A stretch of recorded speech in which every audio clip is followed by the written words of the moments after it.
da yasaklar devam ediyor. Dolayısıyla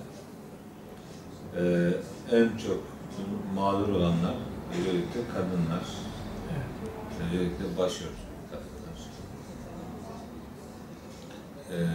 Bunun dışında yine de bazı mesleklerde işte kamuda kıraat zorunluluğu var ya da insanı tek tipleştiren belli bir model, belli bir formatta giyinme zorunluluğu var.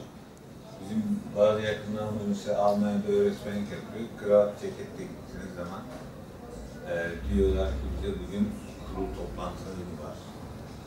Onun dışında herkes serbest kıyafet giyiyor. 10 milyon imza önemli bir kampanya, sahici bence. Toplumsal mutabakatı gösterecek, talebi gösterecek bir kampanya. Eğer hedefe ulaşırsak ki ulaşacağız, Şubat'ın 8'ine kadar devam edecek. Bunu ilgili merciye ulaştıracağız Başbakanlığa. Gerekli değişikliği, düzenlemenin yapılmasını talep edeceğiz. Yaklaşık 3 yıldan beri şu an İmam Hatip dışındaki mesela okullarda kız çocukları örtülü olarak okuyorlar. Ve gerçekten kanunda böyle bir boşluk var çünkü. Yani bunların eğitim hakları engellenir. Şu an İzmir'de yaklaşık 10 tane kız mesela şeyin dışında, yani İmam Hatip'in dışında başörtülü gidiyorlar. O zaman da bu tür tepkilerle çok karşılaştık.